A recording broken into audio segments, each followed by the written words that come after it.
Hello दोस्तों, मैं सुमन कुमारी और आप लोग के समक्ष एक छोटा सा प्यारा सा भजन लेकर आए हैं। तो आइए सुनते हैं।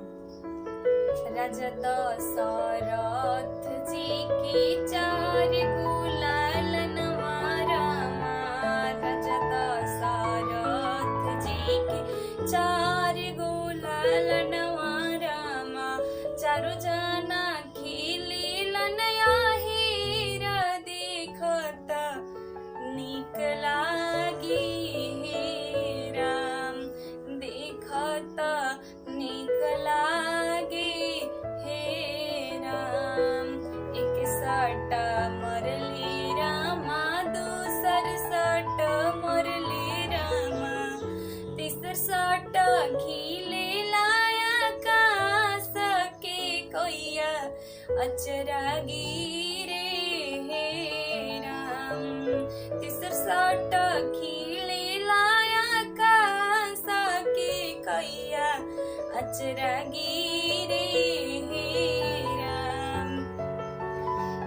ओहि जा से मेरी झलके कई घरे चली आइली रामा, ओहि जा से बिरी झलके कई घरे चली आइली रामा।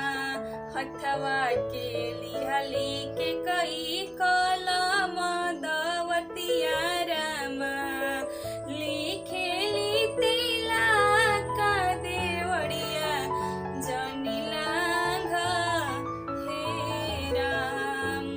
लिखेली तिला का देवड़िया जनिला हे राम। मन से लिया बोली घरे जब आइली रामा, दोरे लिखला बतिला का देवड़िया जनिला हे राम। दोरे लिखला बतिला का देवड़िया जनिला हे राम।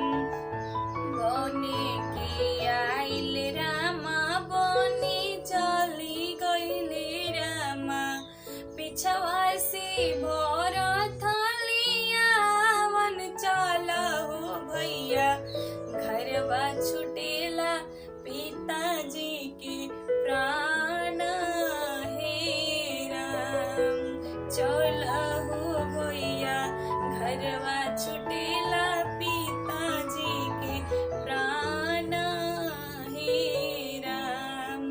बिन बिनी दिहले रामा चंदन लकड़िया रामा, बिन बिनी दिहले रामा चंदन लकड़िया रामा। ले जाहू चंदन लकड़िया मुक्तिया मिल जाई हे राम, मुक्तिया मिल जाई हे राम। इसी तरह के भारतीय भोजपुरी गीतों को सुनने के लिए हमारे चैनल को सब्सक्राइब कीजिए और इसमें जो भी कमी हो उसे कमेंट में ज़रूर बताएं। ये वीडियो अगर आपको पसंद आए तो लाइक करें। धन्यवाद।